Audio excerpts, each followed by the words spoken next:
आज आपण बघणार आहोत की गेल्या 7 दशलक्ष वर्षामध्ये माणसाचं अख्खी उत्क्रांती कशी झाली। तर या एका खूप मोठ्या जटिल वंश नावाच्या गोष्टीचं काय करायचं। वंश म्हणजे नक्की काय, तुम्हाला काय वाटतं? मराठी विज्ञान परिषद पुणे यांनी आयोजित केलेल्या या कार्यक्रमात सावित्रीबाई फुले पुणे विद्यापीठ मानवशास्त्र विभागाचे सहाय्यक प्राध्यापक श्री शंतनू ओझरकर यांनी 7 दशलक्ष वर्षे आणि चालूच कहाणी मानवाच्या उत्क्रांती आणि विविधतेची याविषयी अतिशय सखोल मार्गदर्शन केले। त्याचा हा भाग आपल्यासाठी। मराठी विज्ञान परिषद पुणे विभागाच्या वतीनं मी विनय रर, उपाध्यक्ष मराठी विज्ञान परिषद पुणे विभाग, आपल्या सर्वांचं मनपूर्वक स्वागत करतो। मराठी विज्ञान परिषद म्हणजे आता आपटक 56 म्हणायच्या आधी आपटक 59 असं म्हटलं पाहिजे। गेले 59 वर्ष मराठी विज्ञान परिषद काम करते आहे आणि मराठीतून विज्ञान प्रसार करणं हे काम प्रामुख्याने होतं। म्हणजे असं आता म्हणायला लागले की कशासाठी मराठीतून विज्ञान करण्याचा अट्टाहास करताय, पण मग आता आपल्याला नवीन एज्युकेशन पॉलिसी जेव्हा आलेली आहे त्यावेळेला आपण नक्की म्हणू शकतो आणि त्याच्यात असा आग्रह आहे की मातृभाषेमध्ये शिक्षण असलं पाहिजे। आणि हे तर उघडच आहे की आपण ज्या भाषेमध्ये आपल्याला लहानपणापासून माहिती होत असते, आपल्या मेंदूमध्ये साठत असते, त्याचं ज्ञान होत असतं, त्या भाषेत ऐकलं आपण तर आपल्याला ते समजतं सहज। आणि आजचा विषय घेण्यामागे असा एक हेतू होता की म्हणजे वंश या संकल्पनेबद्दल काहीतरी आपल्याला प्रश्न पडतात आणि ते नेमकं काय त्या वक्त्यांची ओळख करून देण्याचं मी विनंती करतो। अंजली साठे यांनी परिचय करून द्यावा। नमस्कार, मी अंजली साठे, मराठी विज्ञान परिषद पुणे विभागातर्फे आपले सगळ्यांचं अगदी मनपूर्वक स्वागत करते आणि आपल्या आज वक्त्यांची आपल्याला थोडक्यात ओळख करून देते। डॉक्टर शंतनू ओझरकर यांनी BSc स्टॅटिस्टिक्स ही पदवी मुंबई विद्यापीठातून घेतली आहे आणि पुढे पुणे विद्यापीठातून MSc मानवशास्त्रात तर PhD त्यांनी जैविक मानसशास्त्रात प्राप्त केली। सध्या सावित्रीबाई फुले पुणे विद्यापीठात मानवशास्त्र विभागात सहाय्यक प्राध्यापक म्हणून ते कार्यरत आहेत। ते जैविक मानसशास्त्र म्हणजे बायोलॉजिकल अँथ्रोपोलॉजी आणि आण्विक मानवशास्त्र मॉलिक्युलर अँथ्रोपोलॉजी या क्षेत्रातले प्रमुख संशोधक आहेत। त्यांचे संशोधन मुख्यतः भारतीय लोकसंख्येची जनुकीय विविधता, त्वचेच्या रंगभेदांची जनुकीय कारणं आणि आदिवासी समुदायाच्या उत्क्रांती शास्त्रीय इतिहासावर केंद्रित आहे। त्यांचा महाराष्ट्रातील आदिवासी जमाती जसे आपल्याला माहिती आहे की भिल, पवार, वारली, कोकणा, महादेव कोळी, ठाकर यांच्या मायक्रोकॉन्ड्रियल DNA याच्यावर संशोधन आणि अभ्यास आहे। त्यांची अनेक संशोधन पत्रे आंतरराष्ट्रीय नियतकालिकांमध्ये प्रसिद्ध झालेली आहेत, जसे American journal of human biology मध्ये skin pigmentation variation among populations of West Maharashtra, India हे 2016 साली झालं।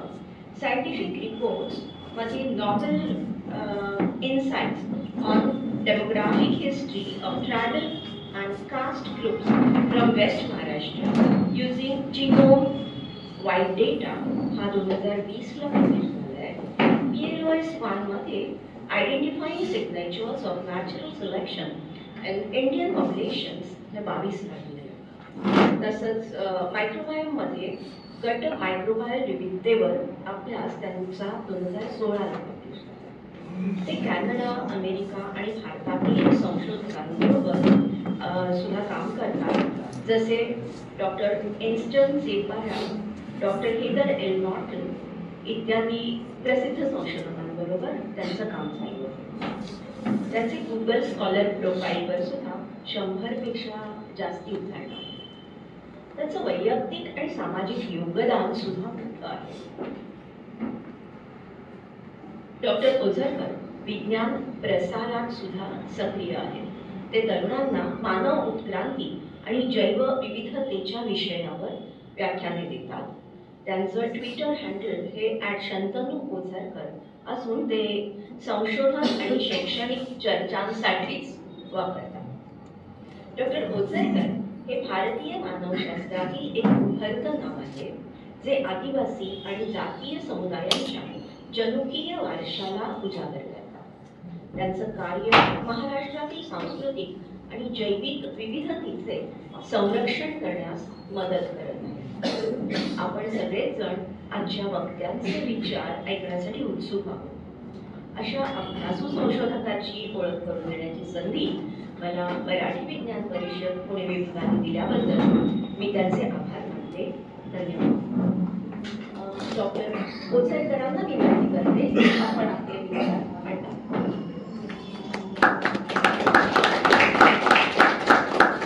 नमस्कार. पहिले तुमच्या सगळ्यांचं इथे आपल्याबद्दलचाच विषय ऐकण्यासाठी तुम्ही आलात त्याच्याबद्दल स्वागत, आणि मराठी विज्ञान परिषदेने मला ही संधी दिली याच्याबद्दल त्यांचे आभार. आज आपण बघणार आहोत की गेल्या 7 दशलक्ष वर्षामध्ये माणसाचं अख्खी उत्क्रांती कशी झाली, आणि शेवटी त्याच्याबद्दल वंश, जिथे हा विषय आणि मला बोलवण्याचं ठरलं, ती संकल्पना नक्की काय आहे आणि त्याचा आज वैज्ञानिक दृष्ट्या स्वरूप काय आहे याच्यापर्यंत आपण येऊया. तर ही सगळी कहाणी आहे माणसाच्या उत्क्रांतीची आणि जैवविविधतेची.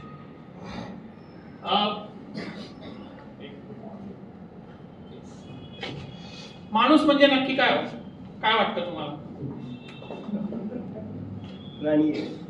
प्राणी आहे. इतर प्राण्यांपेक्षा कसा वेगळा आहे? वेगळा बुद्धिमत्ता विचार करावा. ओके. प्रगत बुद्धिमत्ता आणि शक्ती आहे. अजून 2 पायावर चालणं. करेक्ट. अजून हाताने काम करणं. ठीक आहे. भावभावनांचा विषय. भावभावना आहे. अजून भाषा ही त्याची वैशिष्ट्य आहे.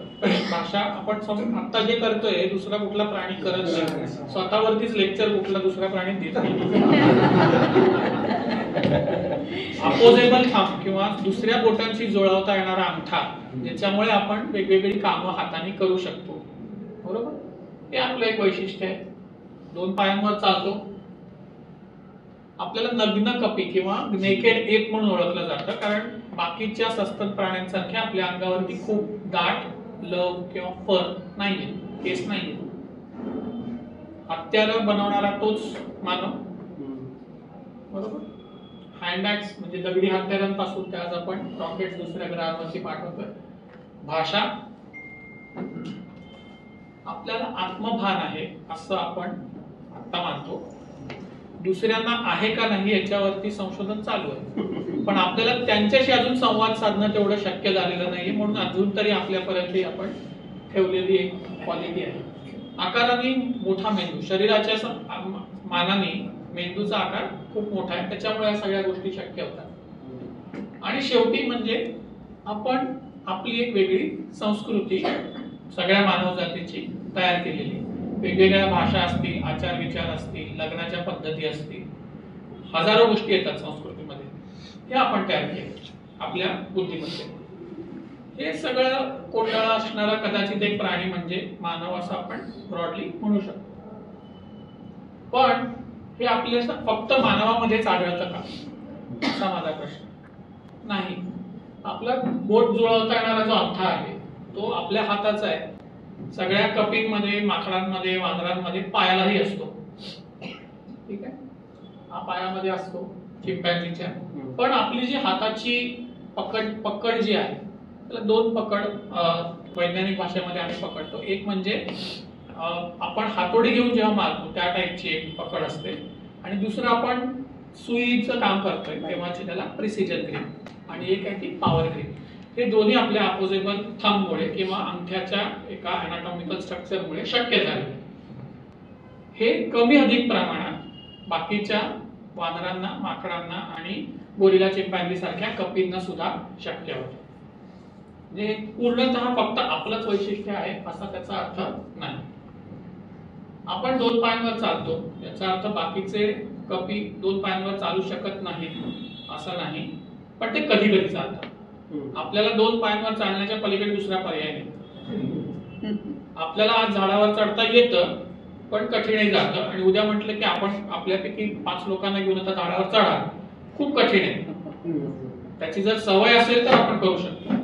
तसंच यांचं या सगळ्या कपींचं पण तेच होतं. 2 पायावर चालताना त्यांचं स्वतःचं चालणं हे 4 पायांवर आहे, पण 2 पायांवर चालू शकतात, कठीण जातं. आणि थोडंसं आपल्याला विचित्र वाटेल अशा पद्धतीची पण त्यांची मुवमेंट असतेच.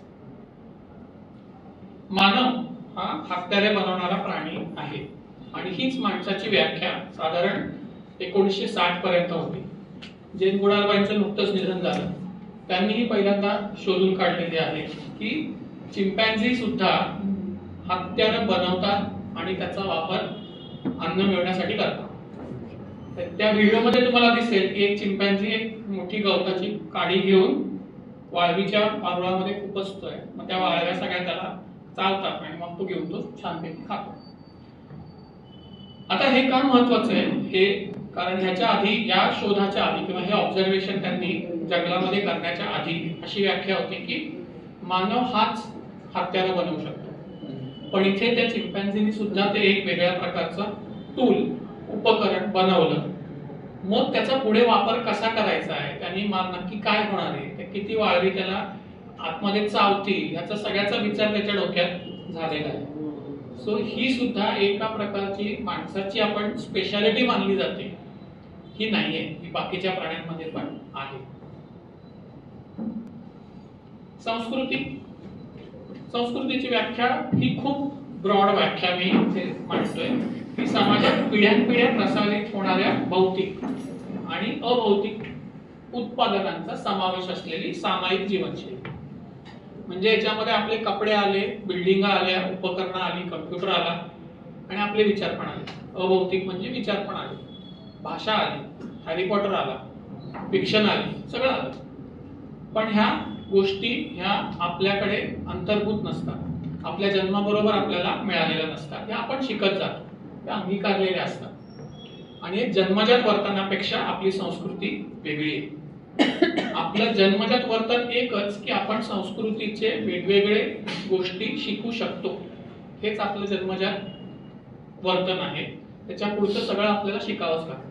ते ऑटोमॅटिक होईल, आई वडिलांच्या संस्कारातून होईल, समाजाच्या संस्कारातून होईल, आणि त्याच्या हजारो पद्धती. पण आणि माणसाचे हे सामाजिक सगळे वर्तनही खूप कॉम्प्लेक्स, जटिल आहे. कोण कोणाशी लग्न करावं, किती लोकांशी लग्न करावं, करावं का न करावं, केवळ या मुद्द्यावरतीच आपण खूप कॉम्प्लेक्सिटी माणसाची काढू शकतो. पण चिंपॅन्झी समुदायामध्ये सुद्धा आपल्या सगळ्यात जवळचे जिवंत रिलेटिव्ह, यांच्यामध्ये सुद्धा या वेगवेगळ्या सांस्कृतिक परंपरा आहेत.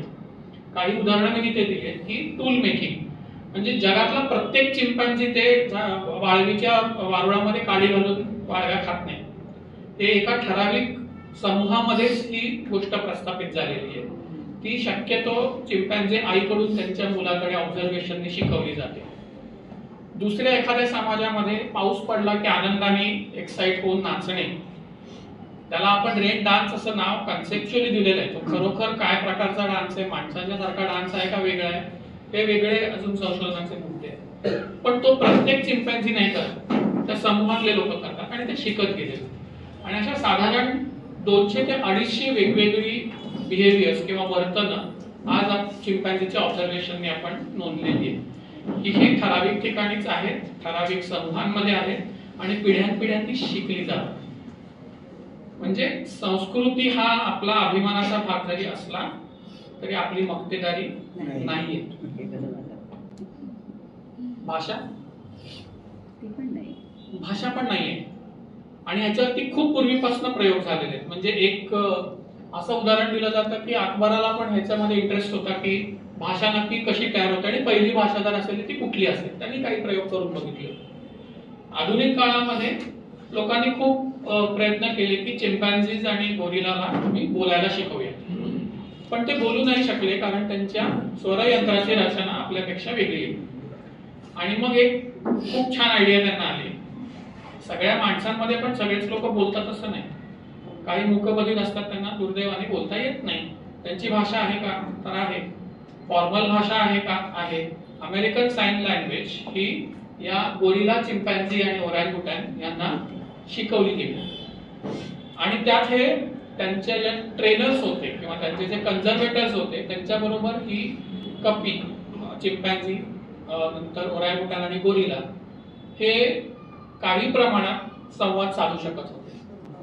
यांच्या भाषेचं आणि सगळ्यात महत्वाचं ऑब्झर्वेशन याच्यामध्ये काय झालं की पहिला भाषा ही मानवी ट्रेनरनी चिंपॅन्झीना शिकवली किंवा मानवी ट्रेनरनी गोरिलाला शिकवली.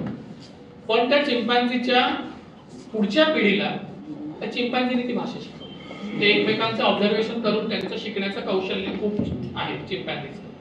ते एकमेकांशी बोलायला लागले साइन लँग्वेज मध्ये. आता ही भाषा मानवी भाषेसारखी आहे का? तर नाहीये, कारण त्याच्यामध्ये भविष्यकाळ नाहीये.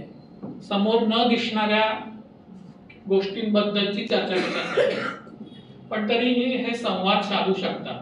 मला भूक लागली, जेवण द्या, हे नुसतं आरडाओरडा किंवा वेगवेगळ्या प्रकारचे चित्कार काढून नाही, तर साइन लँग्वेजने तो शिकलेले चिंपॅन्झी किंवा गोरिला सांगू शकत होते. जर का त्याला न आवडणार काहीतरी कृती त्या ट्रेनरकडनं झाली तर त्या ट्रेनरला ते शिवाय देत होते आणि ते त्याच्या डोळ्यासमोर घडेल, कारण साइन लँग्वेज तुम्ही बघणं आवश्यक आहे. अशा प्रकारे त्यांचं बिहेवियर झालेलं आहे. म्हणजे आपल्या भाषेमध्ये जेवढे कॉम्प्लेक्सिटी आहे विचारामध्ये, त्याचं काहीतरी त्याचं रूट या लोकांमध्ये आपल्याला प्राण्यांमध्ये दिसून येतं. हा पुढे मी जे चित्र टाकलंय ते माहितीये का कोणाला काय आहे? बघितलं याच्या आधी कधी?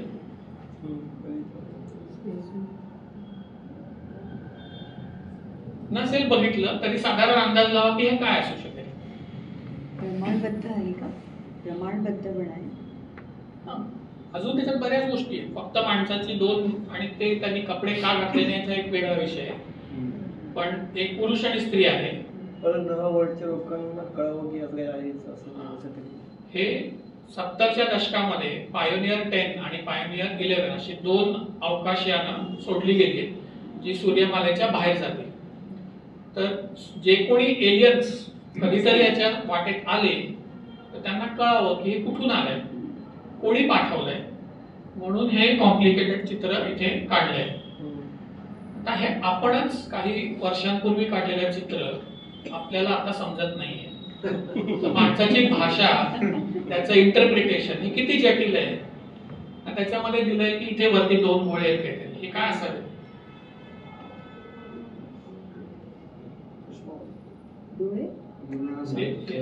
डोळे नाही, गोळे गोळे, सर्कल्स.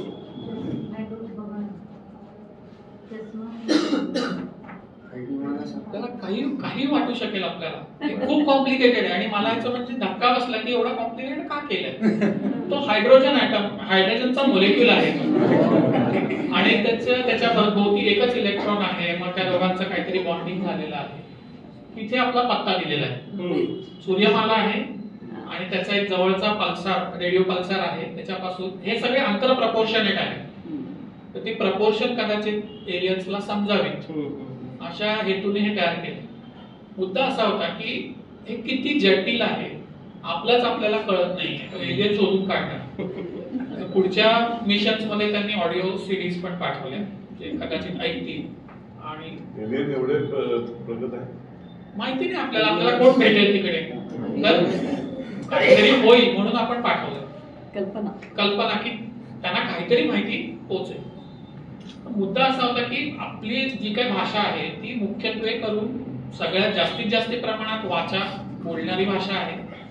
जटिल आहे. वाक्यरचना, ग्रामर याच्याशी संबंधित आहे. आपण भविष्यकाळ, भूतकाळ आणि इमॅजिनरी गोष्टी याच्याबद्दल बोलू शकतो आणि प्रचंड गोष्टी रचू शकतो. आणि या भाषेतून आपण मॅथमॅटिक्स सारख्या ऍबस्ट्रॅक्ट गोष्टीकडेही जाऊ शकतो. तर हे जरी भाषा मागतेकरी नसली तरी आपलं काहीतरी पुढचं 10 पावलं आपण गेलेलो आहोत.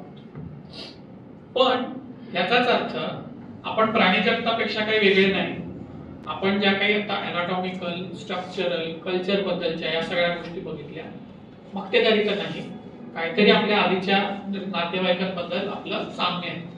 हे साम्य का आहे? तर हे साम्य आहे मूळचं कारण याच्यामध्ये आहे उत्क्रांती.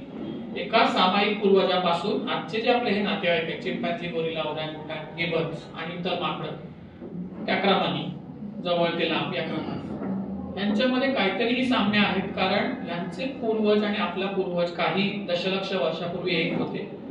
त्यांच्यामध्ये काहीतरी सारख्या गोष्टी होत्या, त्यांची उत्क्रांती होत होतात, आपण थोडेसे वेगळे झालेलो. तर उत्क्रांती हे याचं महत्वाचं कारण आहे.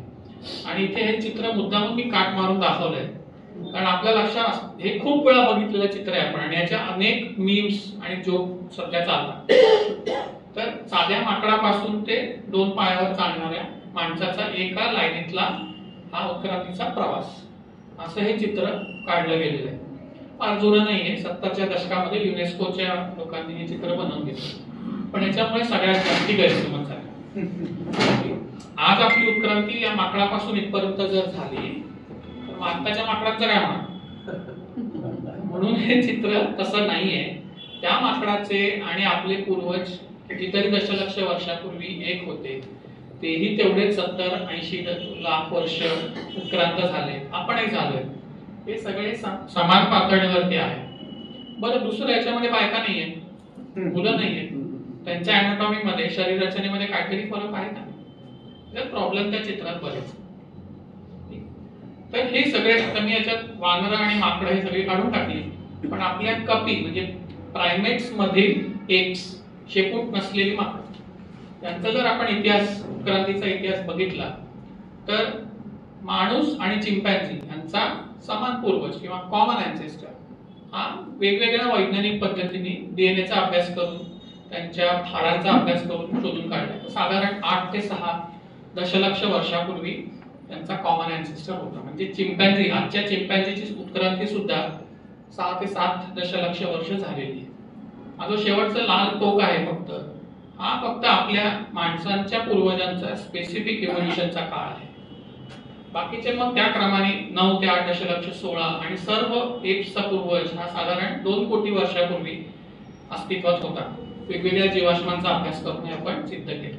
आणि म्हणून या सगळ्या लोकांमध्ये काही ना काहीतरी साम्य, काही ना काहीतरी मेंदूशी रचना असलेल्या साम्य तुम्हाला आढळून येतं. माणसाकडे आपण जेव्हा येतो तेव्हा माणसाची इव्होल्युशन, उत्क्रांती गेल्या 70 लाख वर्षांपूर्वी, त्याचं काहीतरी एक ठराविक पॅटर्न आजच्या मानवशास्त्रज्ञांनी शोधून काढले. सगळ्यात पहिले झालेली गोष्ट म्हणजे झाडं सोडून जमिनीवरती येणं. हे सगळ्यात पहिल्यांदा झाले. बाकी सगळे आपले नातेवाईक जे आहेत हे झाडांमधले. ठीक आहे. गोरिला, चिंपॅन्झी जमिनीवरती बराच काळ राहतात, त्यांचं चरणं, बाकीचे सगळे व्यवहार जमिनीवरती होतात, पण झाडांवरती पण ते जातात आणि रात्री झोपायला झाडांमध्येच घरटी बांधतात. झाडांशी संबंधित आहे. माकडं तर प्रश्नच नाही, म्हणजे बाकीच्या सगळ्या. फक्त माणूस आणि त्याचे पूर्वजच जमिनीवरती आलेले आहेत. आपण त्याच्यानंतर झालेला महत्वाचा बदल म्हणजे जमिनीवर आल्यावर माणूस हा द्वीपात 2 पायांवर चालायला लागला. त्याची उत्क्रांतीच्या बरेच वेगवेगळ्या थिअरीज आहेत, कारणं आहेत त्याची. आणि त्याच्यामुळे जो त्याचे पूर्वज जे होते 4 पायांवर चालणारे, उभे झाल्यावरती शरीरात अनेक बदल घडून आले. आपल्या हातापायांचं जर आपण गुणोत्तर काढलं तर ते बदलले. आपला मणका सरळ झालाय, ताठ, त्याच्यात बदल झाले, आणि हे बदल हळूहळू उत्क्रांतीत होऊन गेले. याचबरोबर आपल्या दातांच्या ठेवणीत बदल झाले. ठीक आहे. त्याचा फोटो पण येईल पुढे, दाखवतो मला. एका ठराविक काळानंतर मेंदूच्या आकारामध्ये प्रचंड बदल झाले. आज आपण म्हणतो की माणसाच्या शरीराच्या तुलनेमध्ये मेंदूचा आकार खूप मोठा आहे. तर हे झालेला एक मोठा आहे. आणि या मेंदूच्या आकाराबरोबरच पुढच्या 4 गोष्टी झाल्या असाव्या, 3 किंवा 4, असं आपल्याला लक्षात येतं. कारण मेंदूच्या साईज तुम्हाला असे जीवाश्म सापडले तर शोधून काढता येतो. त्याच्याच बरोबर वेगवेगळ्या प्रकारची स्टोन टूल्स सापडलेली आहेत, त्याचा काळ आपण काढू शकतो वेगवेगळ्या मेथड्सनी. हत्यारं बनवणं, आणि हत्यारं ही पुन्हा आपली अंतर्गत देणगी नाहीये, आपल्याला शिकवावं लागतं. त्याच्यामुळे संस्कृतीची जर आपण व्याख्या परत त्याच्याकडे बघितली, पिढ्यानपिढ्या हे ज्ञान जे आहे संक्रमित व्हायला पाहिजे. जर का तुम्ही दगडी हत्यार तुमच्या पुढच्या पिढीला बनवायला शिकवताय, याचा अर्थ तुम्ही संस्कृतीची निर्मिती केलेली आहे. आणि हे साधारण तुम्हाला झालेलं जेव्हा तुमचा मेंदू वाढीला लागलाय, मेंदूची उत्क्रांती होते, त्याच वेळेला हे झालेलं आहे. आणि कदाचित भाषा ही सुद्धा हळूहळू याच काळामध्ये उत्क्रांत व्हायला चालू झालेली असू शकते. आता भाषेवरती आपल्याला फारसा जोर देता येत नाही, कारण भाषा ही कुठल्याही प्रकारे जीवाश्मासारखी टिकून राहते. पण तुम्हाला एक ठराविक काळानंतर भिंतीवरची गुहेतली चित्र सापडतात. त्याच्यामध्ये तुम्हाला गुहेमध्ये कुठेही लाईट नाही अशा ठिकाणी जाऊन माशालीच्या उजेडामध्ये ही चित्र काढलेली आहे, जी कधी नंतर दिसणार नाही. म्हणजे कदाचित याला काहीतरी दुसरा अर्थ असेल असं आपण आज आडाखे बांधतोय. तर ह्याच्याशी रिलेटेड मेंदूमधले जे बदल आहेत, कॉग्निटिव्ह बदल आहेत, ते कदाचित सगळ्यात शेवटी आधुनिक मानवाचा उदय होताना झाले असावे. तर हे सगळे आपण आडाखे किंवा काही पद्धतीच्या थिअरीज या कशा उभ्या केल्या. तर जे फॉसिल्स मिळालेले आहेत त्याच्यावरून आपण हे शोधून काढले. हा एवढा पहिला जो म्हटलाय मी तुमाई, हा खूप छोटा आपला अँसेस्टर पूर्वज आहे. आणि त्याच्या शरीर रचनेचा अभ्यास केला की लक्षात येतं की कदाचित हा 2 पायांवरती चालत होता. दुर्दैवाने याची पायाची हाडं काही सापडलेली नाही. जीवाश्म कधी आपल्याला आयडियली पाहिजे तसा सगळ्याच्या सगळा मिळत नाही, आणि तसा मिळाला तर खूप छान, पण नाही मिळत. तर त्याच्या कवटीचा जर आपण अभ्यास केला तर असं लक्षात येतं की कदाचित हा 2 पायांवरती चालत असावा 7 दशलक्ष वर्षापूर्वी. म्हणजेच चिंपॅन्झी आणि माणूस होमोसेपियन्स ह्याचे ज्या शाखा आहेत त्या वेगळ्या होण्याच्या काळाच्या अतिशय जवळ हा फॉसिल आपल्याला सापडलेला आहे. यानंतरचे काही गोष्टी महत्वाच्या दिसून येतात की ऑस्ट्रेलोपिथेकस या नावाने ओळखले जाणारे बरेच 7-8 वेगवेगळ्या प्रकारचे प्राणी त्या काळात अस्तित्वात होते.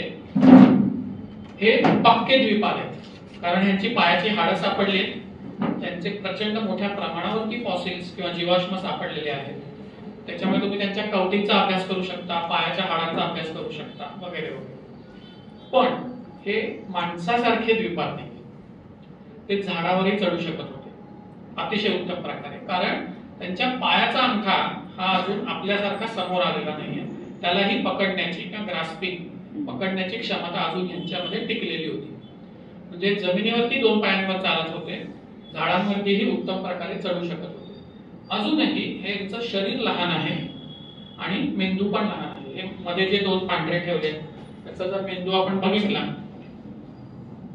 तर हा साधारण आतमध्ये याचा मेंदू टेनिस बॉलच्या साईजचा मेंदू आहे, आणि शेवटचा तो आधुनिक माणसाची कवटी त्याच्या तुलनेमध्ये किंवा आपल्या डोक्याच्या तुलनेमध्ये बराच छोटा आहे. अगदी शेवटच्या यांच्या काळामध्ये म्हणजे 2.5 दशलक्ष वर्ष जेव्हा त्या काळामध्ये यांच्या फॉसिल्स बरोबरच दगडी हत्यारांचा पण आपल्याला शोध लागायला. साधारण त्या काळात दगडी हत्यारं वापरता यायला चालू झाली होती, त्यांना ते बनवायचं मेंदूमध्ये काहीतरी बदल झाला असेल हे चालू झालेलं होतं.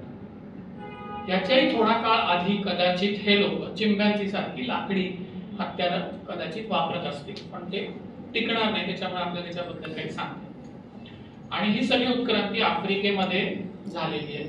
आणि आफ्रिकेमध्ये जिथे रिफ्ट व्हॅली आहे आता इथे, म्हणजे नाईलच्या उगमापासून ते साऊथ आफ्रिकेपर्यंत खंड विप्लवामुळे 2 खंड आफ्रिकेचे 2 भाग व्हायला चालू झालेले त्या काळापासून. त्यामधल्या रिफ्ट व्हॅलीमध्ये आपल्याला हे सगळे फॉसिल सापडतात. याचा अर्थ असा नव्हे की ते फक्त तिथेच अस्तित्वात होते. याचा अर्थ एवढाच की त्या काळामध्ये वेगवेगळ्या ज्वालामुखीच्या राखेमध्ये हे जीवाश्म टिकून राहिले, बाकीच्या ठिकाणी टिकून राहिले. मॅक्झिमम आपल्याला या ठिकाणी फॉसिल्स सापडले.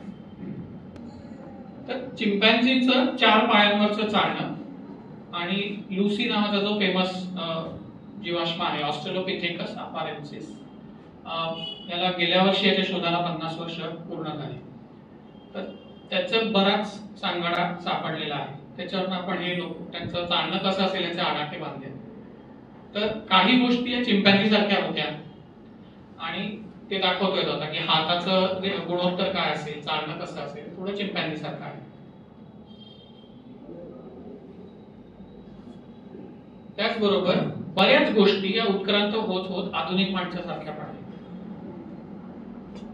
मानेचे मणके, ताठ उभं राहणं आणि चालणं, पण तुम्ही उंची बघाल तर कमी आहे. हा उत्क्रांतीतला एक मधला टप्पा आपल्याला लक्षात येतो त्यांच्या सांगाड्याकडे बघितल्यावर.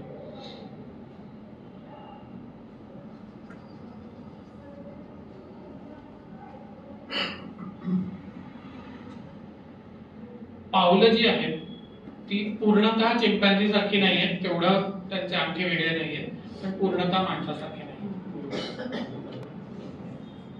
त्याच वेळेला तुम्ही माकडं जर बघितली असतील तर तुमच्या लक्षात येईल की माकडाचं तोंड हे खूप पुढे आलेलं असतं आणि हळूहळू आपला जो चेहरा आहे तो कवटीच्या खाली गेलेला आहे, आपला सपाट चेहरा आहे. आणि हा बदल होताना हे चिंपॅन्झीचं वरचा दात आहे वरच्या जबड्यातले, हे साधारण तुम्हाला इथे चौकोन दिसेल. ऑस्ट्रेलोपिथेकस अफारेन्सिस मध्ये ह्याचं गोलाकार व्हायला रूपांतर व्हायला सुरुवात झाली. हा चेहरा अजूनही आपल्याला पुढे आलेलाच दिसतोय. चेहरा कवटीपेक्षा पुढेच आहे, माणसाचा नाहीये, पण हळूहळू तो आतमध्ये जायला सुरुवात झाली. तुमचा मेंदू वरती वाढतोय. आणि जेव्हा आपण आधुनिक माणसाचे दात बघतो तेव्हा ते याला पॅराबोलिक आर्च, एका अर्धगोलाकार आर्च मध्ये आपले दात असतात. याचबरोबर दातांचा आकार पण बदलला आहे. याच्यावरून आपण असा आडाखा बांधलेला आहे आणि त्याचं पुढे बरंच वैज्ञानिक काम झालेलं आहे की आपल्या अन्नामध्ये पण फरक झालेला आहे. चिंपांझी हे मुख्यत्वे करून फळं, झाडाची पानं आणि काही प्रमाणात शिकार केलेले दुसरी माकडं खातात.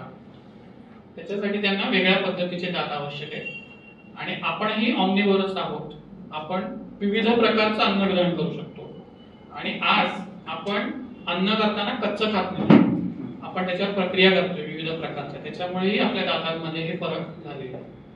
आणि हळूहळू आपला पूर्ण चेहरा आतमध्ये गेल्यामुळे दंतपंक्ती आपल्या पूर्ण या राऊंड झालेल्या आहेत.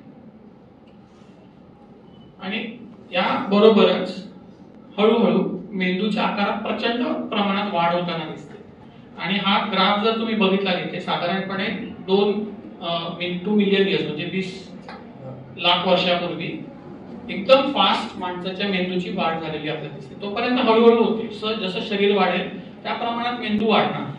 हत्तीचा मेंदू आपल्यापेक्षा खूप मोठा असतो, पण मग ह्याच्या पुढे हळूहळू तुमचा शरीर त्या मानाने वाढत नाहीये, पण मेंदूचा आकार वाढत चालला. आणि हे प्रचंड फास्ट झालेलं आहे. म्हणजे 70 लाख वर्षामध्ये, शेवटच्या 20 लाख वर्षामध्ये तुमचा हा मेंदू झपाट्याने वाढलेला आहे.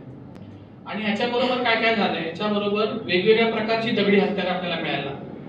अतिशय फक्त मी दगडाची एक कपची काढली आणि ती वापरली असं राहत नाही. तुम्ही दगडाच्या कपच्या किती छान पद्धतीने काढू शकतो. एकाच दगडापासून 50 कपच्या काढू शकतो, 45 काढू शकतो, 100 काढू शकतो, परत वापर करू शकतो का.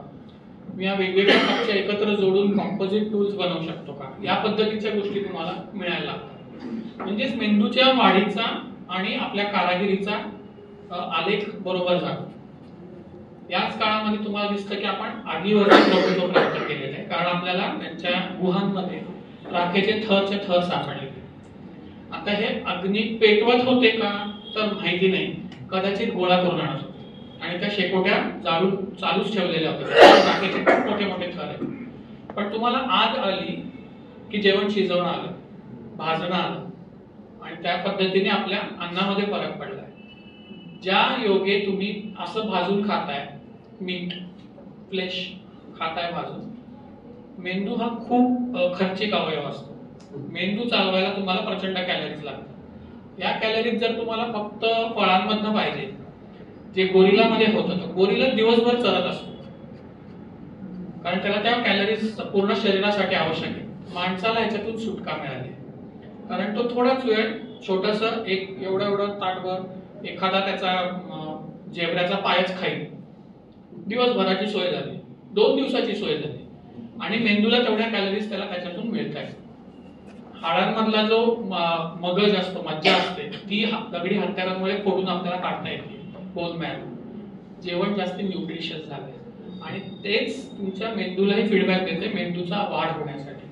असं हे थोडं एकमेकांशी जुळलेलं त्याचं फीडबॅक मेकॅनिझम झालं.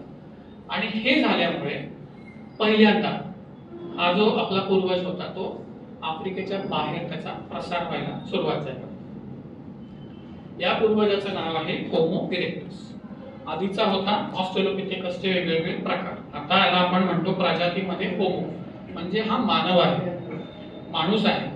आणि इरेक्टस म्हणजे ताठ चालणारा माणूस. याचं कवटी सोडून बाकीचं सगळं शरीर आधुनिक माणसासारखं आहे हे आपल्याला फॉसिल मधनं सापडलेलं आहे. आणि याच्या सगळ्या वेगवेगळ्या ज्या गोष्टी मी आता सांगितल्या त्याच्यामुळे हळूहळू यांची लोकसंख्या वाढत वाढत हे आफ्रिकेच्या बाहेर जवळजवळ जगभर सगळीकडे पसरली. ऑस्ट्रेलिया आणि अमेरिका इथे ते पोहोचू शकले नाही कारण मध्ये प्रचंड मोठा समुद्र आहे आणि समुद्रात जाण्याचं ज्ञान नाही त्यांच्याकडे, अजून तरी आपल्याकडे पुरावा नाही. त्याच्यामुळे बाकीच्या सगळ्या जे भूभाग आपल्याला कनेक्टेड आहेत सगळीकडे तिथे हे लोक पोहोचले. भारतामध्ये दुर्दैवाने याचा अजूनही फॉसिल सापडलेला नाही, जीवाश्म सापडलेला नाही. पण यांचं एक स्पेशल स्टोन टूल होतं ज्याला अशुलियन हँडॅक्स असं म्हणतात. ते माझ्याकडे एक उदाहरण आहे की टिअर ड्रॉप शेप म्हणजे अश्रूच्या आकाराचा असं म्हटलं जातं. हे टिपिकली होमो इरेक्टसशी संबंधित आहे आणि ह्यांनी ते जगभर बनवलेले जगभर ही हत्यारं सापडलेली आहेत. ती भारतामध्ये खूप ठिकाणी सापडली. म्हणजे भारतामध्ये स्विमिंगचं ज्ञान नव्हतं का तेव्हा पोहण्याचं? माहिती नाही कारण स्विमिंग माकडांना काही प्रमाणात करू शकतात, चालू शकतात पाण्यातून. आणि जर का हा थोड्याशा लांबच्या काय म्हणून आपण बेटावरती पोहोचलाय तर आपल्याला जीवाश्म सापडलेलं नाही. पोहोचलाही असेल जीवाश्म सापडेपर्यंत आपण पक्का म्हणू शकत नाही. बरं त्याची हत्यारं नाही, प्रूफ नाही. भारतात जशी त्याची हत्यारं सापडली तसं या लांबच्या बेटांवरती ती हत्यारं पण नाही सापडली. त्याच्यामुळे बऱ्यापैकी आपण म्हणू शकतो की त्या मोठ्या बेटांवर निदान ऑस्ट्रेलिया आणि या भागात नाहीये. पण इंडोनेशिया सारख्या ठिकाणी ते पोहोचले कारण त्या काळातल्या ग्लेसिएशनमुळे पाण्याची समुद्राची पातळी खाली होती. या भूखंडावर तुम्हाला चालत जाता येतं. समोरचं बेट दिसतंय, थोडंसंच पाणी आहे, वरती ओहोटीचं आहे, त्याच्यातून चालत जाऊ शकत होते. असे ते पोहोचले. त्यानंतर अजून काही लाखो वर्षांनी या होमो इरेक्टसचं युरोपामधल्या होमो इरेक्टसचं उत्क्रांती निअँडरथाल्स मध्ये झाली. फेमस आहेत निअँडरथाल्स, आपल्या सगळ्यांना ऐकून निअँडरथाल्स माहिती आहे. खूप वेळेला आपण यांचं नाव वाईट पद्धतीने वापरतो. काय निअँडरथाल याला काय कळत नाही. ते एवढे बावळट नव्हते. त्यांची प्रचंड माहिती आज आपल्याला आहे कारण खूप जीवाश्म त्यांचे सांस्कृतिक अवशेष दगडी हत्यारं खूप सापडलेली. जी प्रजाती जवळजवळ 8 लाख वर्ष थंड हवेमध्ये राहू शकते. जिथे आज आपण गेलो हिमालयात तर काय थंडी होते आणि पुण्यात आता आपलं काय चाललंय हे जर आपण जाणून घेतलं तर कळेल की ह्याची किती सक्सेसफुल असते, किती हुशार असते. तर निअँडरथाल आणि होमोसेपियन्सच्या शाखा या साधारण तेवढ्या काळापूर्वी वेगळ्या झाल्या. 40,000 वर्षापर्यंत हे आपल्याला युरोपामध्ये आढळून येतात निअँडरथाल्स, त्यांचे वेगवेगळे अवशेष आणि सगळ्या गोष्टी. तसंच आता नवीन सायबेरिया, चायना या भागामध्ये डेनिसोवा नावाच्या एका आपल्या पूर्वजाचे अवशेष सापडायला लागले. आणि हे खूप तुटके फुटके म्हणजे करंगळीचा एका बोटाचा तुकडा सापडलेला होता पेराचा. त्याचा DNA काढण्यामध्ये आपल्याला 2006, 7, 8 या काळामध्ये यश आलं. आणि ते DNA काढल्यावर लक्षात आलं की हा ना आपल्या आधुनिक होमोसेपियन्स माणसाचा सारखा आहे ना निअँडरथाल सारखा आहे, हा भलताच आहे कोणतरी. आणि तेव्हा त्यांच्या लक्षात आलं की वेगळाच कुठला तरी एक प्राणी आहे. त्याचेही आपल्याला आता इथे अवशेष मिळतात. हेच या सगळ्याचा आपल्या माणसाशी काय संबंध? तर याच काळामध्ये निअँडरथाल जेव्हा युरोपात नांदत होते, आफ्रिका पूर्ण रिकामा नव्हता. आफ्रिकामध्येही आपले होमो इरेक्टसच्या उत्क्रांती होतच होती. तिथे माणसाची म्हणजे आधुनिक माणसाची होमोसेपियन्सची उत्पत्ती अगदी जवळपास खूपच अलीकडे झाली.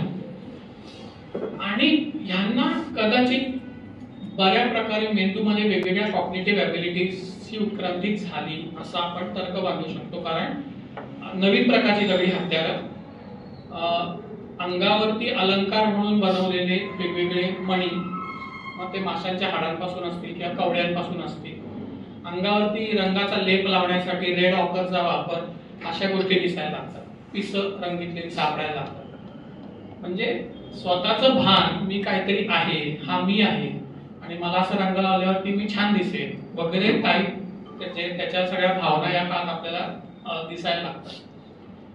आणि कदाचित हे भाषेबरोबरही उत्क्रांत झालेलं असू शकतं. या चांगल्या गोष्टींमुळे परत यांची लोकसंख्या प्रचंड प्रमाणात वाढून हे जगभर पसरायला लागलं.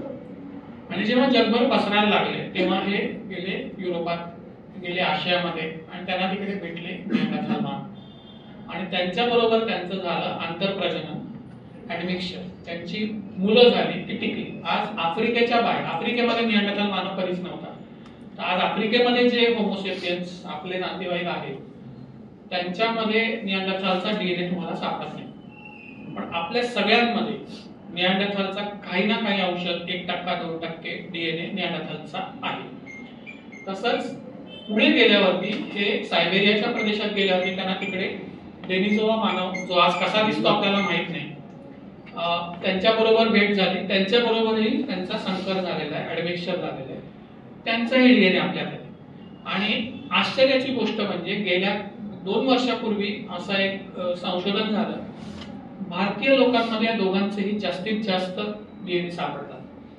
का सापडतात आणि हे कुठून आपल्यामध्ये जास्ती प्रमाणात आले हे अजून आपल्याला माहिती नाही. कारण निअँडरथालही भारतात नाही, डेनिसोवा कदाचित नाही. जीवाश्म दुर्दैवाने आपल्या ज्या काही आपण जिओलॉजिकल कंडिशन्स आहेत त्याच्यामुळे भारतात सापडलेले नाही आहेत. पण आपल्या DNA मध्ये हा अवशेष आपल्याला सापडेल. गोष्ट कॉम्प्लिकेटेड होत चालली. आपण गोष्ट करतो प्युरिटीच्या, आपला स्पीशीजच प्युअर नाही. म्हणून मी इथपर्यंत थोडं आलो. 40,000 वर्षापासून पुढे हे सगळे आपले जे अगदी जवळचे नातेवाईक आहेत ते हळूहळू नष्ट होतात, विलुप्त होतात. त्यानंतर आपल्याला निअँडरथालचा काही ठाव ठिकाणा लागत नाही. सगळीकडे तुम्हाला आधुनिक मानवच दिसायला लागतो जगामध्ये सगळीकडे. आणि हळूहळू यांनी मात्र समुद्र क्रॉस करून ऑस्ट्रेलियापर्यंत प्रवास केला. 60,000 वर्षापूर्वी तुम्हाला ऑस्ट्रेलियामधला सगळ्यात जुना स्केलेटन सापडलेला आहे. त्यांनी प्रवास केला.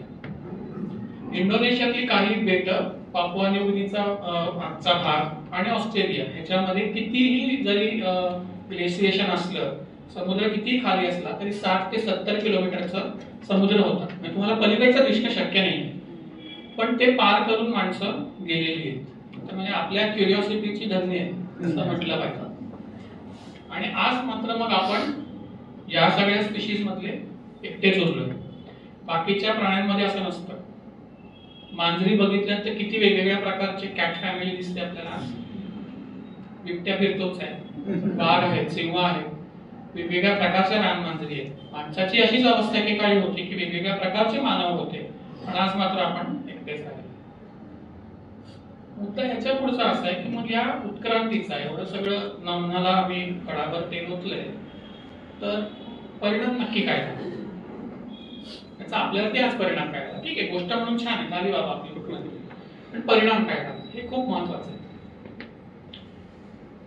माणसाची जैवविविधता जी आहे याच्यावरती याचा खूप मोठा परिणाम आहे. कसा ते आपण हळूहळू बघूया. आपण जेव्हा जैवविविधता म्हणतो माणसाची, पटकन आपल्या डोळ्यापुढे या गोष्टी येतात.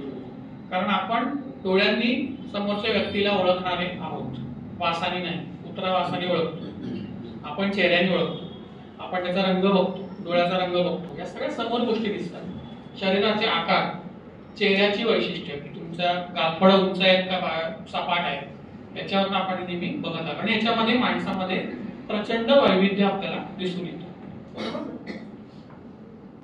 त्वचेचा रंग म्हणजे बहुतेक ही थिअरी तुम्ही सगळ्यांनीच ऐकलेली असणार आहे की हा एक मॅप बघितला तर विषुववृत्तापासून जसं तुम्ही उत्तरेकडे जाल तसा त्वचेचा रंग हा हळूहळू गोरा होत जातो. बरोबर? हे ऑब्झर्वेशन आहे, जागतिक पातळीवरती ऑब्झर्वेशन केलेलं आहे. ऑस्ट्रेलिया मध्ये पण तुम्हाला काळ्या रंगाचेच माणसं आढळतात बऱ्यापैकी. मग इथे वरती जाताना हा हळूहळू गोरा का झाला, याचं हेही आपण ऐकलेलं आहे बऱ्यापैकी की अल्ट्राव्हायोलेट लाईट, अतिनील प्रारण सूर्यातलं, आणि त्याच्याशी झालेलं आपलं अनुकूलन किंवा अडॅप्टेशन, याच्यामुळे हा रंग बदललेला आहे.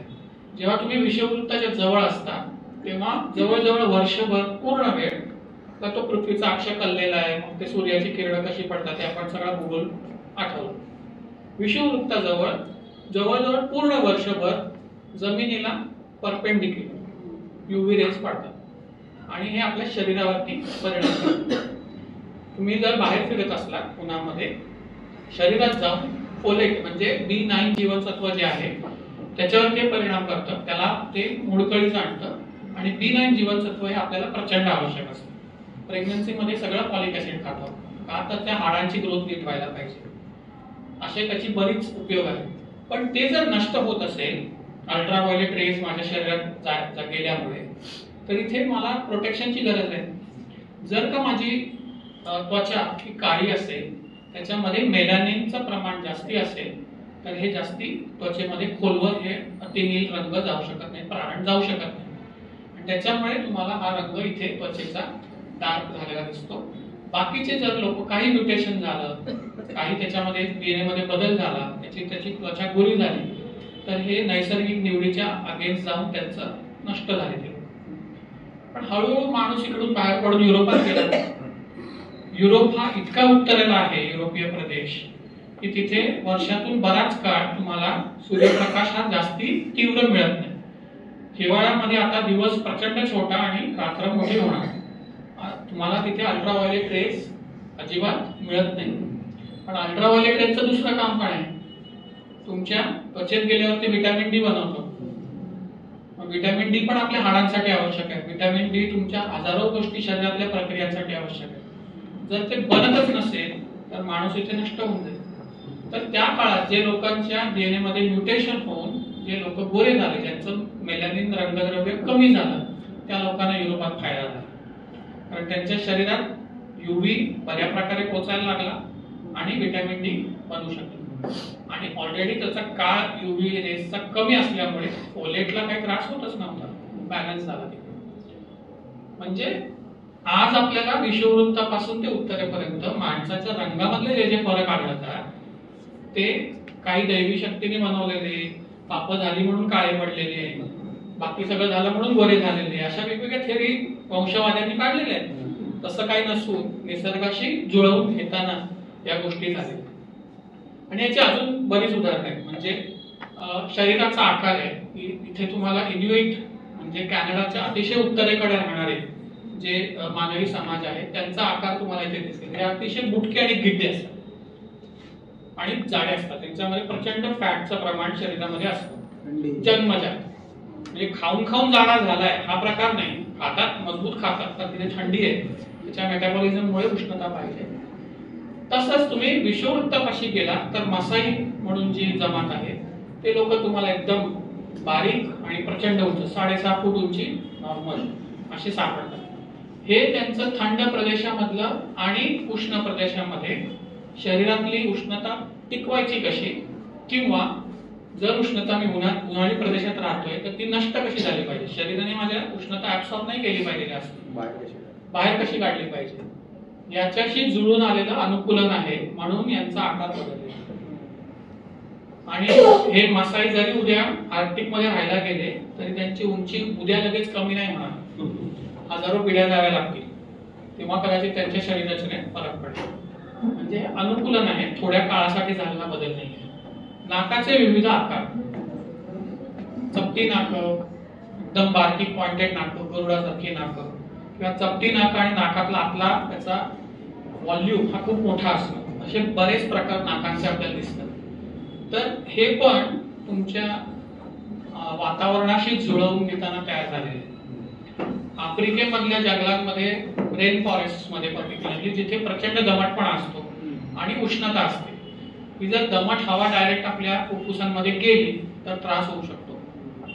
तर तिथे तुमचं नाक वेगळ्या प्रकारे उत्क्रांत झालंय की जाताना ही हवा थोडी कोरडी होईल, थोडंसं तापमान त्याचं बाहेरच्या पेक्षा कमी होईल, म्हणजे फुफ्फुसांना त्रास होणार नाही.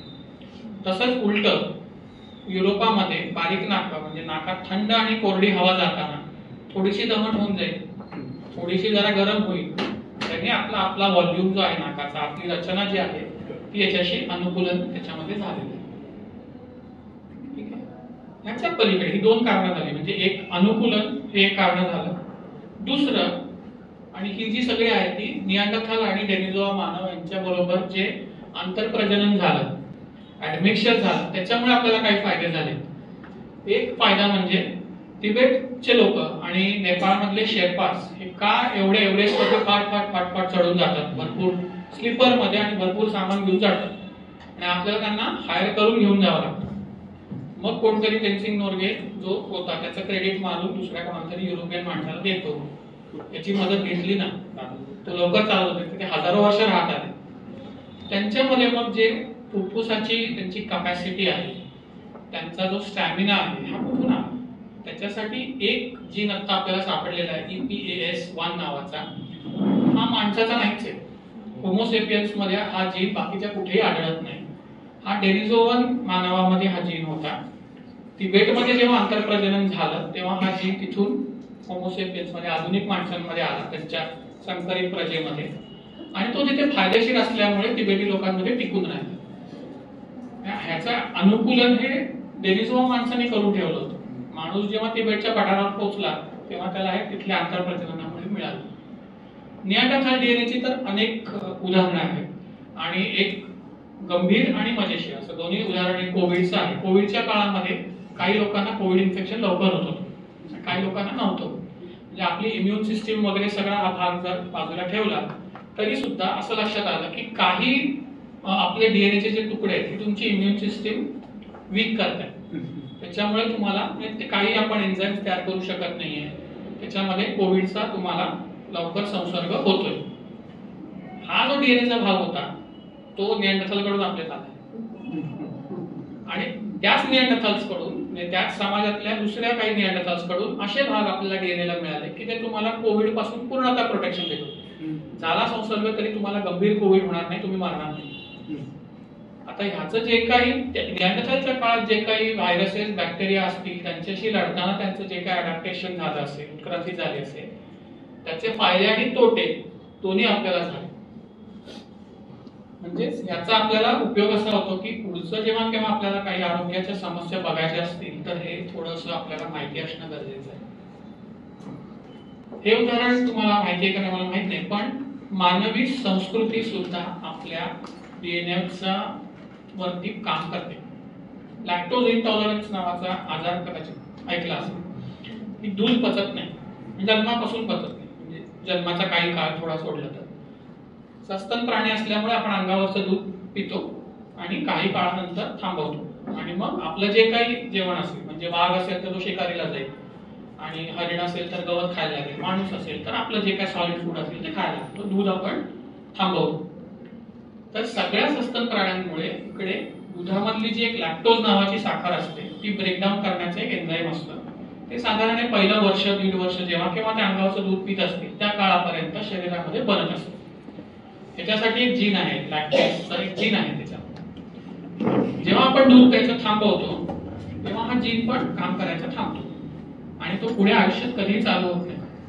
मला दूध प्यायचं तर मी मनाच्या शक्तीने चालू करीन असं नाही. जेनेटिक आहे, त्याचा स्विच एकदा बंद झाला की तुमच्या शरीरामध्ये लॅक्टोज ही साखर पचवणारा एन्झाईम तयार होत नाही. पण आता हे जिथे जास्तीत जास्त निळा रंग तुम्हाला या मॅप मध्ये दिसतोय तिथल्या लोकांमध्ये आयुष्यभर हा जीन चालू राहील अशा प्रकारचं एक म्युटेशन झालेलं आहे. आणि हे इकडे वेगळ्या प्रकारचं म्युटेशन आहे. आफ्रिकेतल्या काही ठिकाणी त्याच जीन मध्ये दुसरं म्युटेशन आहे, पण हा स्विच चालू राहतो.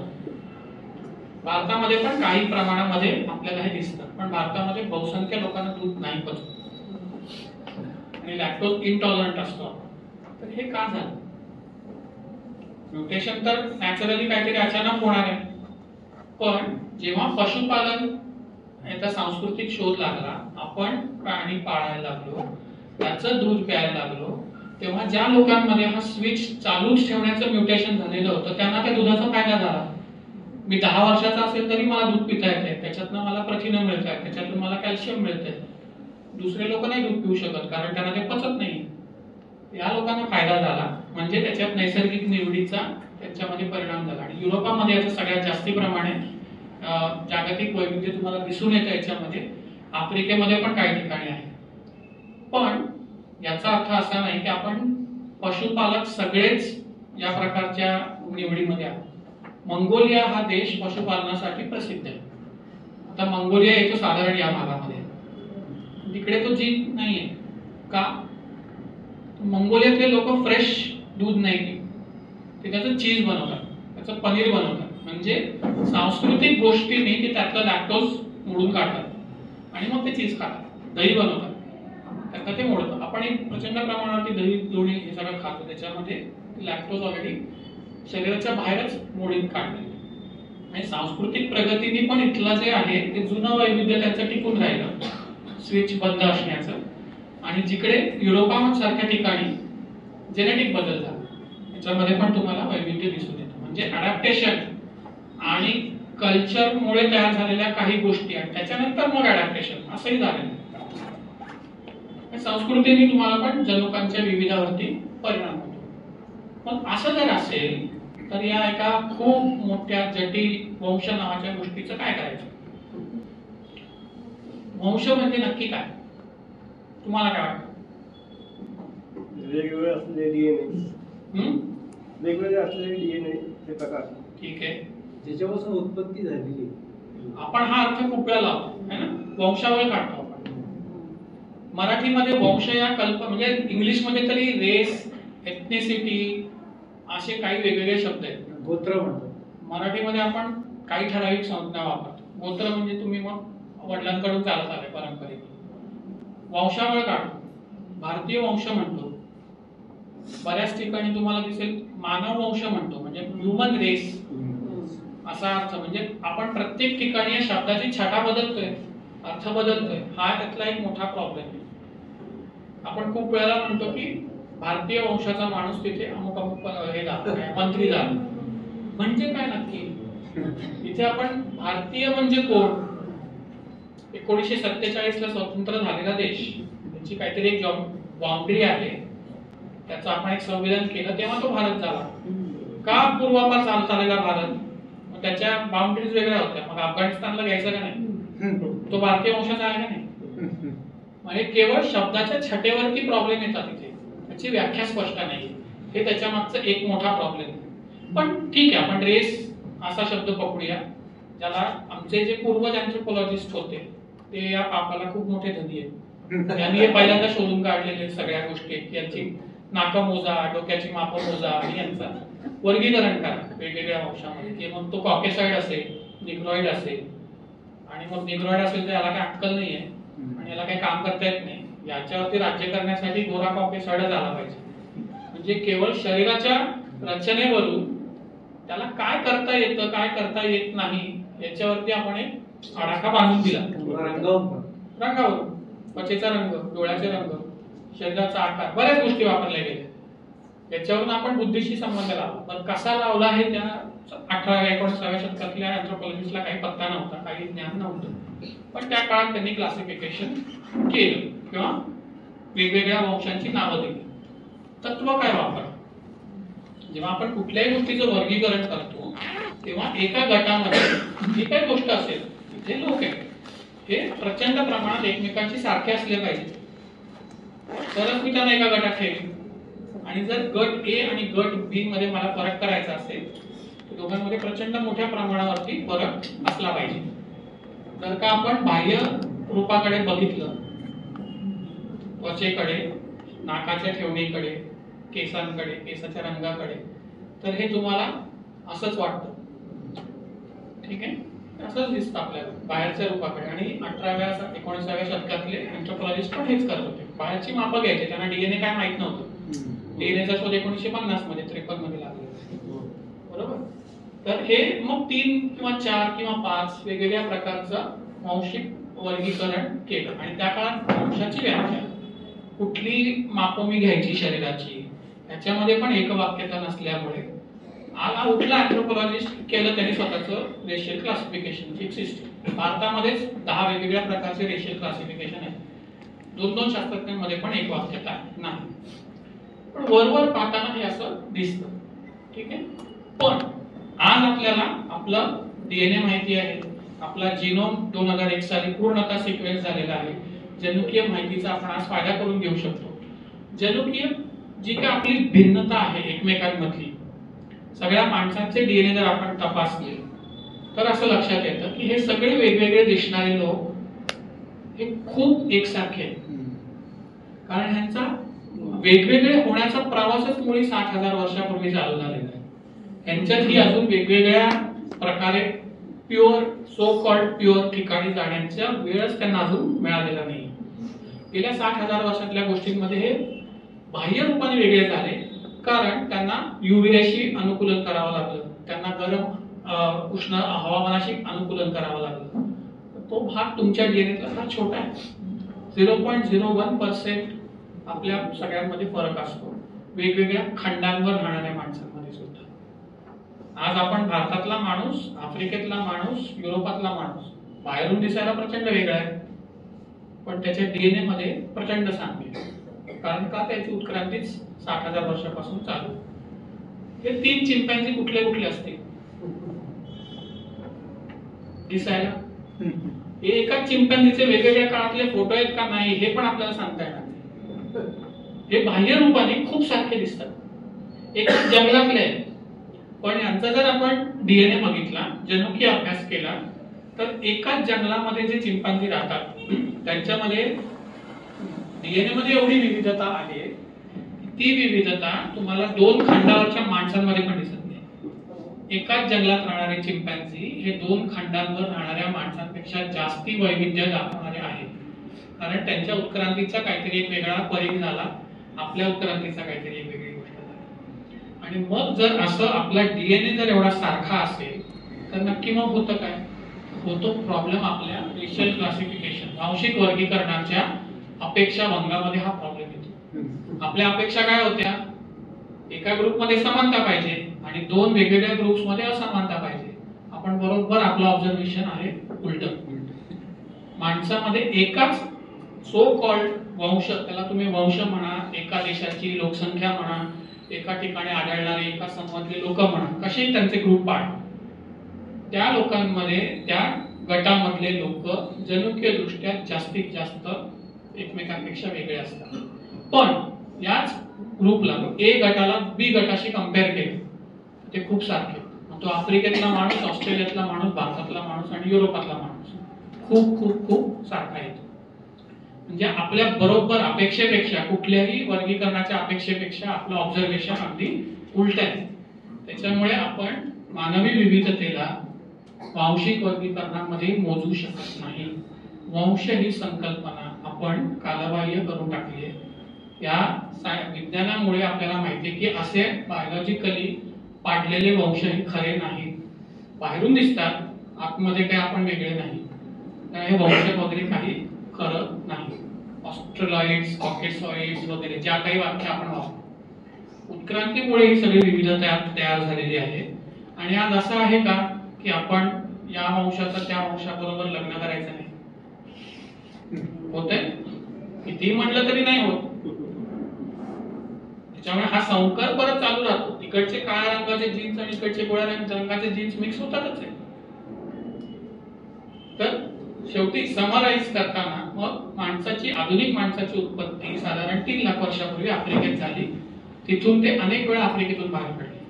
दर वेळेला सक्सेसफुल झाले असेच नाही. आपण सगळे आफ्रिकेच्या बाहेर राहणारे आज जे सगळा मानवी समूह आहे तो एका या 60,000 वर्षापूर्वी झालेल्या एका मायग्रेशनचे आपण त्याचे वंशज आहोत सगळे.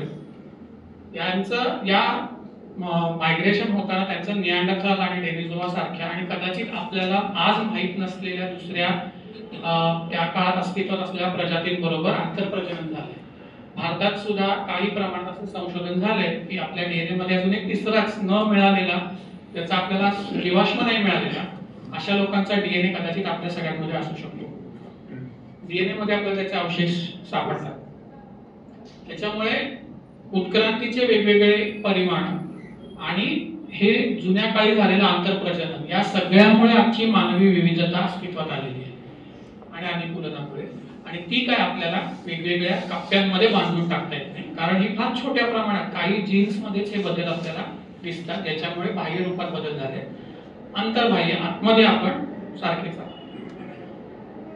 मग आता शेवटी काय धडा घ्यावा याच्यात या सगळ्या माणसाच्या उत्क्रांतीच्या गोष्टीतून? एक तर आपण काय जगाच्या वरती राज्य करणारी श्रेष्ठ प्राणी नाही. करोनाने 2 वर्ष आपल्यावरती नाकात दम आणलेला होता.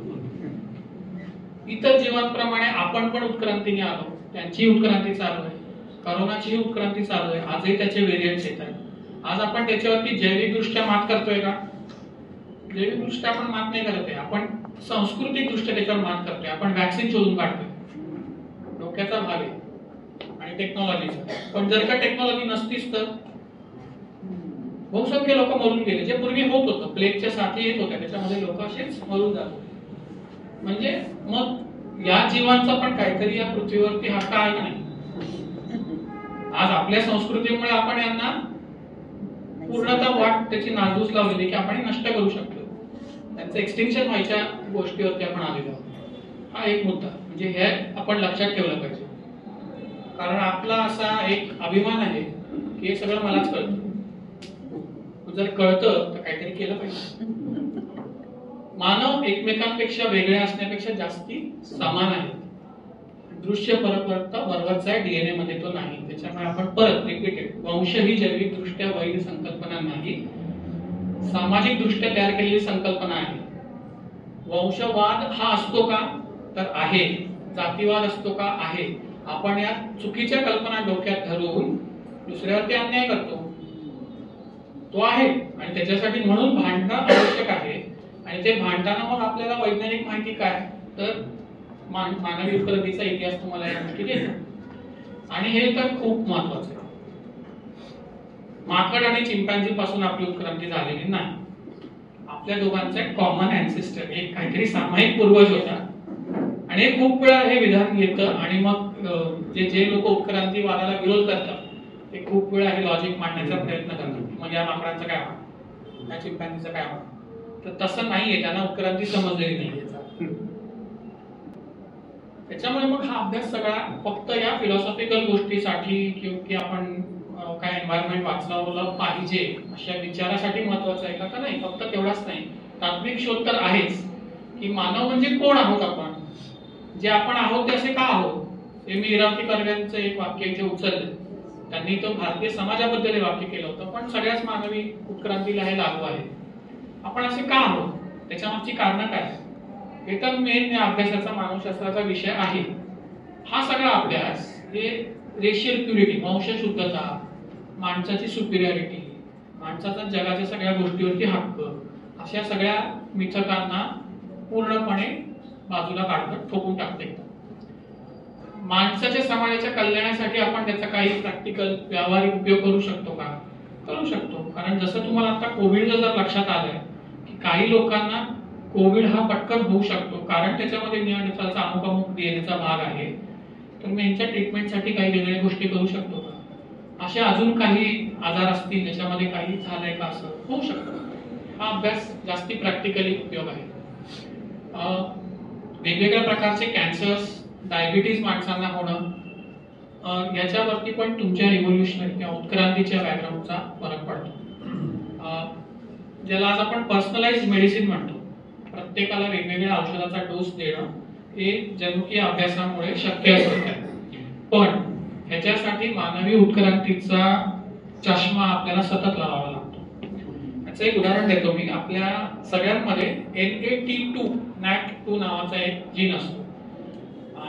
याचं बरीच काम आहे. तो काय एन्झाईम तयार करतो आणि शरीरात बऱ्याच ठिकाणी ते वापरलं जातं. पण मुख्यत्वे करून याचा उपयोग सध्या त्याचं लक्ष असं गेलं की जेव्हा आपल्याला टीबी होतो तेव्हा आपल्याला एक गोळी दिली जाते आणि त्या गोळीमुळे टीबी बरा होतो. त्या गोळीमध्ये जे केमिकल आहे ते मेटाबोलाइज करताना या NAT2 मधून तयार झालेल्या एन्झाईमचा वापर होतो. तर काही लोक हे एन्झाईम अतिशय चुटकीसरशा मेटाबोलाइज करतात. त्याच्यामुळे काय होतं, ते एन्झाईम टीबीच्या बॅक्टेरियावरती, बॅसिलस वरती अटॅकच करू शकत नाही. ते आपल्याला पचून गेलं शरीरामध्ये एका NAT2च्या एका व्हर्जनमुळे, एका जीनच्या व्हर्जनमुळे. काही लोक हे NAT2ला मोडून टाकू शकत नाही. त्यांच्या शरीरात ते केमिकल खूप वेळ, ती जी गोळी आहे टीबीची, ती खूप वेळ ते केमिकल राहतं. त्याच्यामुळे त्यांना टीबीवरती अटॅक करणं त्या गोळीला शक्य होतं. ते लोक टीबी मधनं बरे होतात. पण दोघांनाही अजून तरी भारतामध्ये सारख्या पद्धतीनेच डोसेज दिले जातात. तुम्हाला दररोज एकच गोळी अमुक मिलीग्रॅमची खायची आहे. याच्यावरती संशोधन चालू आहे, पण सगळी माणसं समान नाहीये. एक जो फास्ट मेटाबॉलायझर आहे, पटकन जो पचवू शकतोय ते औषध, त्याला कदाचित जास्ती डोसेज लागेल आणि ते खूप जास्ती प्रमाणात दिलं तर त्याचं लिव्हर फेल्युअर होणार. किती द्यावं? आणि जे स्लो वाले आहेत की ज्यांच्यामध्ये टीबी वरती परिणाम होतोय, त्याला पण आपण कदाचित जास्ती डोस देतोय, त्याचं लिव्हर लवकर जाणार आहे.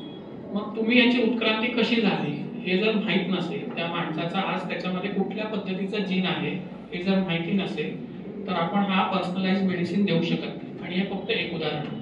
असे हजारो जीन्स, हजारो एन्झाईम्स आपल्याला शोधणं बाकी आहे.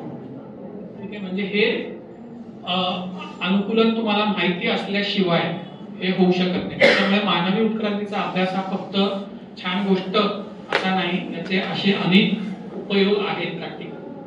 आणि ह्याच्या पलीकडे सुद्धा परत थोडासा मी फिलॉसॉफिकल करतो की मानवी बायोकल्चर, जैव सांस्कृतिक उत्क्रांती पृथ्वीच्या सगळ्या जीवांवर परिणाम करते. आता याचं उदाहरण सांगतो की जुन्या म्हणजे माणसाचे सांस्कृतिक उत्क्रांती व्हायच्या आधी आज आपण जो गहू खातो तो होता का? जो तांदूळ आज आपण खातो तो होता का? त्याचं वाईल्ड काहीतरी स्वरूप होतं, ज्याचं आपण शेतीचा शोध लागल्यावरती हायब्रिडायझेशन करून करून करून आज मोठे दाणे असणारा गहू तयार केला. त्यांची बायोडायव्हर्सिटी आपण बदलली, आज त्याची आपण बियाणी करतोय, मूळचं वाण गेलं, गाय, म्हशी, बैल, कुत्रे खूप बदललं आपण त्यांच्यामध्ये. बरं, हे ठीक आहे, आपला काहीतरी फायदा तरी झाला शेतीच्या नंतर या सांस्कृतिक याच्यामध्ये. डास म्हणजे जिथे जे वयस्कर, जे हा शब्द मी वापरतो पण मनाने असतात पण वयाने वयस्कर असतात, आपण डीडीटी बघितली. आज डीडीटीची फवारणी होते नाही होत, आणि जर झाली, चुकून झाली असेल तर त्याचा काही उपयोग होत नाही. डास त्या डीडीटीने मरत नाहीये. आपण बेसुमार डीडीटीची फवारणी केली पण ती इफेक्टिव्ह केली नाही, त्याच्यामुळे डास याला अनुकूलन झालंय. डास मरत नाही डीडीटीने, त्यांच्यात पण उत्क्रांती झाली. आज आपल्याला नवीन औषध शोधणं भाग आहे. आज जेव्हा आपण म्हणतो की अँटीबायोटिक रेझिस्टन्स, अँटीबायोटिक डॉक्टरने दिलेला डोस पूर्ण करा का, तर जर नाही मध्येच थांबवलं, सर्दी गेली, थांबवलं, तर सर्दी हे फार मोठं वेगळं उदाहरण आहे. पण समजा वेगळं काय म्हणूया आपण, इन्फेक्शन, ते जर मध्ये थांबवलं तर शेवटचे काही जे जीवाणू उरलेले असतात ते जास्ती शक्तिशाली असतात, ते टिकतात, त्यांची संख्या वाढते, थोड्या दिवसांनी अँटीबायोटिक चालेल असं होतं. उत्क्रांतीचा हा खेळ दोन्ही ठिकाणी चालू आहे की गोळी बनवणं अँटीबायोटिक, बॅक्टेरिया मधला अँटीबायोटिक काढून आपण वापरणं ही आपली सांस्कृतिक अचीवमेंट आहे. पण आपण त्याच्यामुळे बॅक्टेरियामध्ये पण दुसऱ्या इन्फेक्शियस बॅक्टेरियामध्ये बदल करतो.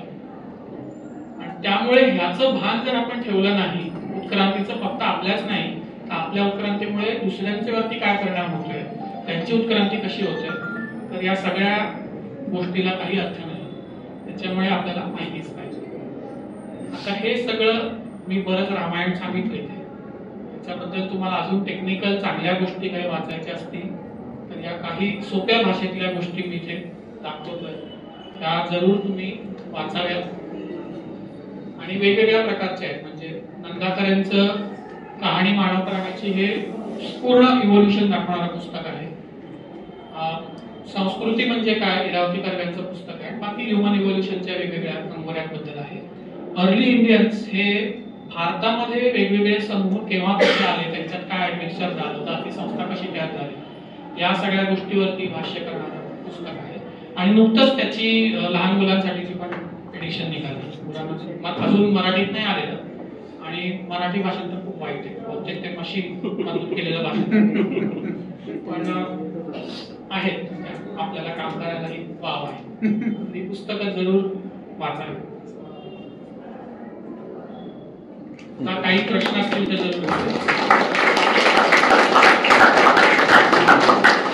जरूर त्रास होतो. ऑस्ट्रेलियामध्ये त्वचेच्या कॅन्सरचं प्रमाण सगळ्यात जास्ती आहे गोऱ्या ऑस्ट्रेलियन्समध्ये. जे युरोपातनं तिथे लोक गेले, ऑस्ट्रेलियामध्ये अल्ट्राव्हायोलेट रेजचं प्रमाण जास्ती आहे. त्या लोकांना त्वचेचे कॅन्सर होतात कारण अल्ट्राव्हायोलेट रेज जास्ती पेनिट्रेट करतात, त्यांचं फोलेट मोडलं जातं, डीएनए मोडला जातो. उलट जेव्हा हे आफ्रिकेतल्या उष्ण प्रदेशातले काळे लोक गुलाम म्हणून अमेरिकेत पोहोचले किंवा युरोपात पोहोचले, ते थंड हवेच्या प्रदेशात गेले. त्यांच्या याच्यापेक्षा प्रचंड वेगळं वातावरण आहे आणि हा काही फार जुना नाहीये, 700-800 वर्षाचा इतिहास आहे. तर या लोकांना त्या थंड हवेमध्ये प्रचंड त्रास होतो, कारण यांचं शरीर हे जास्ती घाम करण्यासाठी तयार झाले, उष्णता थांबवण्यासाठी नाही झाले. त्यांना त्याचा त्रास होतो आणि थंडीमध्ये प्रचंड त्रास होतो. अशा अनेक गोष्टी सापडतात. याच्यामध्ये अजून इंटरेस्टिंग बघायचं झालं की की हे खूप टोकाची उदाहरण आहे. युरोपामध्ये गौरवर्ण आहे, आफ्रिकेमध्ये काळ आहे. भारतात काय परिस्थिती आहे? या इथल्या सगळ्या आपण चौकटीत बघितलं तर बरेच रंग दिसतात. मग भारतात काय परिस्थिती? उत्तर भारतात गोरे आहेत आणि असं आहे का? जास्त कमी नाही. काही दक्षिण भारतात पण गोरे लोक असतात. कमी आहे, प्रमाण कमी आहे. नाही, प्रमाण कमी आहे. पण हिमालयाच्या आसपास असं दिसतं. पण हे जितकं आपल्याला आफ्रिका ते युरोप या पूर्ण पट्टीमध्ये जसं क्लिअर कट चित्र दिसतं तसं भारतात नाही. आणि जेव्हा आम्ही महाराष्ट्रामध्ये हा अभ्यास करायला घेतला त्वचेच्या रंगाचा, तेव्हा आमच्या असं लक्षात आलं की एकाच म्हणजे आपण पकडूया पुणे ते आम्ही ठाणे जिल्ह्यात आणि नंदुरबार जिल्ह्यामध्ये डेटा कलेक्शन केलेले, लोकांचे डीएनए आणि त्वचेची रंगाची मापं घेतली. पुणे ते नंदुरबार म्हणजे आपण ओव्हरनाईट तिथे जाऊ शकतो. एवढ्याच छोट्या अंतरामध्ये युव्ही रेजचा काही फारसा फरक असायला नाही पाहिजे. पण वेगवेगळ्या समाजातल्या लोकांचे रंग वेगवेगळे आहेत. मग इथे आपण युव्ही रेजच्या अनुकूलनाचा काही संबंध आहे की नाहीये, का अजून दुसरं काहीतरी झालंय? नक्की काय झालंय? स्थलांतर झाली. पण मग नक्की कोणाची? युरोपियन लोकांमध्ये झालेलं का सो कॉल्ड जे काय आर्य आले असतील किंवा नसतील, किंवा त्याच्या आधीचं काय स्थलांतर, नक्की काय झालं अजून आपल्याला याचा पूर्ण उलगडा झालेला नाही. फार कमी प्रमाणात हे काम झालंय, खूप नुकतं चालू झालंय. माझं काम म्हणजे आमच्या ग्रुपचं काम हे एक आणि असे 3-4 ग्रुप भारतामध्ये कामं करतात. आपली लोकसंख्या बघता आणि वेगवेगळ्या जमाती जाती बघता याच्यावरती खूप काम करणं आवश्यक आहे. एक महत्वाचं काम आमच्या याच्यात असं झालं की आम्ही बघितलंय की युरोपियन लोकांमध्ये गोरेपणाचे जे जीन्स आहेत तेच भारतामध्ये आहेत का? कारण आधी असा एक अभ्यास झाला होता की युरोपियन लोकांचा गोरेपणा आणि जॅपनीज लोकांचा गोरेपणा त्यांचे जीन्स वेगवेगळे दिसतात, पण थोडेसे वेगवेगळ्या गोऱ्या रंगाचे. भारतात काय परिस्थिती? तर हे शोधल्यावरती युरोपातले जो जीन आहे त्याचं नाव MC1R असं एक नाव आहे, जो परत निअँडरथल मधून युरोपियन लोकांमध्ये आलेला आहे. त्याचा गोरेपणाचा जीन हा भारतामध्ये नाही सापडत. जीन आहे पण त्याची काळं असण्याचे जे प्रकार आहेत तेच भारतीय लोकांमध्ये सापडतात. भारतामध्ये जास्तीत जास्ती आणि स्किन कलर हा एका जीनने सिद्ध होत नसतो, त्याला बरेच जीन्स लागतात. 100-200 जीन्स आणि अजून बरेच त्यांच्या एकमेकांच्या प्रक्रिया असतात. पण SLC24A5 नावाचा एक जीन आहे जो भारतीयांमध्ये जास्ती मोठ्या प्रमाणात देतो, त्याचा एक प्रकार, आणि एक प्रकार काळेपणा देतो. असे अजून 100 असतील, 200 असतील, वेगळे असतील. त्यांचं प्रमाण काय आहे अजून काम बाकी, खूप काय काय करणं बाकी.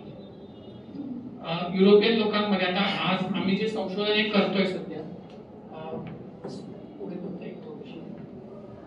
काही गोष्टी ज्या आमच्या संशोधनात चालू आहेत तिथे मी लिहिल्या आहेत थोड्या. त्वचेचा रंग हा फक्त रेशियल क्लासिफिकेशन किंवा आपल्याला काय छान वाटतं वगैरे याच्यासाठी नाही. त्याचा व्हिटॅमिन डी वरती त्याचा परिणाम होतो.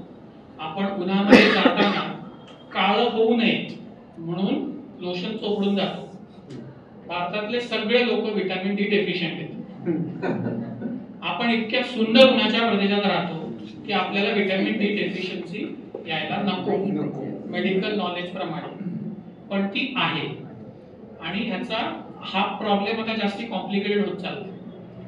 कारण लोशन न लावणारे आणि दिवसभर उन्हामध्ये शेतीची कामं करणारे दक्षिणेतले शेतकरी सुद्धा व्हिटॅमिन डी डेफिशियंट आहेत.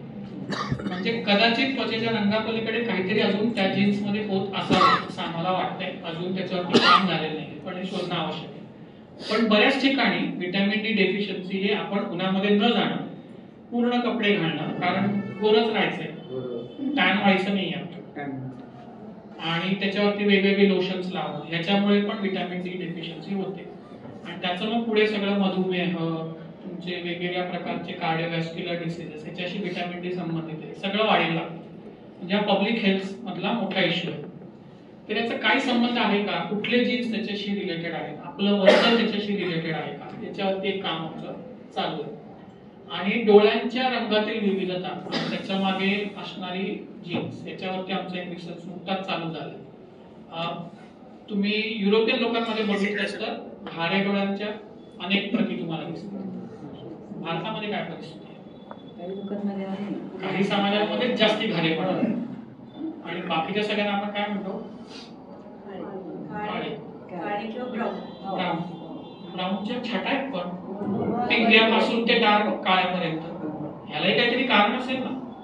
काय कारण आहे माहिती नाही आज आपल्याला काय जीन्स हे आम्ही शोधून काढतोय. याचं काम आता चालू झालेलं आहे. आणि ह्याचं म्हणजे केवळ हे क्युरिओसिटी म्हणून नाही, तर याच्या मागचे जर आपल्याला जनुक कळली तर त्या डीएनए वरून तुम्ही त्या माणसाचं एक प्रोफाईल तयार करू शकता का, की याचे डोळे अमुक रंगाचे होते, त्याचा केसाचा रंग अमुक असणार आहे, त्याचा त्वचेचा रंग असा असा असणार आहे. उलटा आराखा पण आपल्याला बांधता येऊ शकतो तर आपल्याला तो डेटाबेस तयार झाला. याचा उपयोग 2 ठिकाणी, डिझास्टरमध्ये मरण पावलेले लोक यांची ओळख लावण्यासाठी, जळून गेले चेहरा सापडत नाही, प्रोफाईल वरनं काहीतरी तयार करू शकतो. आणि तसंच क्राईम मध्ये फोरेन्सिक मध्ये याचा उपयोग होऊ शकतो. पण भारताची विविधता एवढी आहे की एकच ब्राऊन रंगाचा डोळा हा वेगवेगळ्या जीन्सनी पण तयार झालेला असू शकतो. नक्की काय चाललंय ते आपल्याला शोधून काढणं भाग आहे. ते काम आमच्याकडे आता चालू. तुम्ही जे म्हणालात ना की शेतात काम करणाऱ्या लोकांमध्ये पण डी व्हिटॅमिनची सापडते, म्हणजे ऍक्च्युली म्हणालात तुम्ही की असं करत कसं काय काहीतरी वेळ, तर त्याच्यावरती असं काही चालू नाही का बघणं? त्याच्यावरती अजून डीएनए लेवलवरती, जनुकीय लेवलवरती काम झालेलं नाहीये. त्यांच्यावरचं व्हिटॅमिन डीचं प्रमाण आणि ते किती वेळ उन्हात काम करतात या पद्धतीचं काम झालं. या तिघांची सांगड घालून केलेलं काम अजून नाही झालं, करण्याची अत्यंत गरज आहे. आणि पूर्ण भारत, कारण मग तुम्ही दक्षिणेत केलं तर तिथे युव्ही रेज वेगळे आहेत, त्यांचं बाहेर पडण्याची पद्धत वेगळी आहे, शेतीत काम करण्याची पद्धत वेगळी आहे. हेच तुम्ही काश्मीरमध्ये जर करायचं असेल तर तो माणूस उघड्याने काम नाही करणार आहे, थंडी आहे, म्हणजे तो वेगळ्या पद्धतीने काम करेल. तर हे पूर्ण आपल्या उपखंडात बघणं आवश्यक आहे. असं वाटतं ऍब्सॉर्प्शन हाई इंटेन्सिटी, युव्हीची इंटेन्सिटी, तुम्ही कुठल्या वेळेला बाहेर जाता. आपल्या सगळ्यांनी शाळेमध्ये असताना काय शिकलंय? उडदूस होऊ नये म्हणून काय केलं पाहिजे? कोवळ्या उन्हाने काहीही होत नाही आपल्याला. आपल्या त्वचेचा जो रंग आहे तो भर दुपारी कडक उन्हामध्ये 15 ते 20 मिनिटं बाहेर जाण्यानेच आपल्याला व्हिटॅमिन डी मिळणार आहे. सकाळचा कोवळं ऊन हे युरोपियन लोकांसाठी ठीक आहे, भारतातलं त्यांची त्वचा कोरी आहे, जास्ती युव्ही ऍब्सॉर्ब होतात. भारतीय लोक टॅन लवकर होतात, त्यांची त्वचा उन्हामध्ये जळत नाही गोऱ्या लोकांसारखी, टॅन होतात. या टॅनिंगमुळे कदाचित युव्ही थांबतं का, काय होतंय बघायला पाहिजे. वंश याबद्दलचे जे संकल्पना तयार झाल्या होत्या त्या संकल्पना ज्यांच्या शास्त्रांमध्ये आलं त्यांच्याच शास्त्रांनी पुन्हा त्यांना हे असिद्ध केलं, उद्ध्वस्त केलं. आणि म्हणजे आपल्याला असं नेहमी विज्ञानामध्ये आपल्याला नेहमी असं म्हणता येतं की पुढचं विज्ञान हे आधीच्या विज्ञानाला उद्ध्वस्त करतं आणि दुरुस्त करतं. त्यामुळे ते विज्ञान होत राहतं, विज्ञान विशेष ज्ञान मिळत राहतं. आणि त्यामुळे आपल्याला आजच्या कार्यक्रमांमधनं पण ते विज्ञान मिळालेलं आहे. म्हणजे आपण आनंद झाला म्हणतो, आपलं विज्ञान झालं असं नाही म्हणत, तर म्हणायला पाहिजे की आज आम्हाला छान विज्ञान झालं. तर खरोखर हे असं विज्ञान, मराठी विज्ञान परिषद पण हे सतत कार्यक्रम चालू ठेवलेले आहेत. कार्यक्रम करता आपण म्हणतो ते झाडावरच राहायचे. तर तसं एक छोटीशी गोष्ट अशी लहान मुलांना मी सांगतो, ती सांगतो तुम्हाला पण, की माकड आणि माणूस हे लहानपणी मित्र होते आधी. आणि मग ते झाडावर फिरायचे, फळं खायचे, किडे खायचे वगैरे.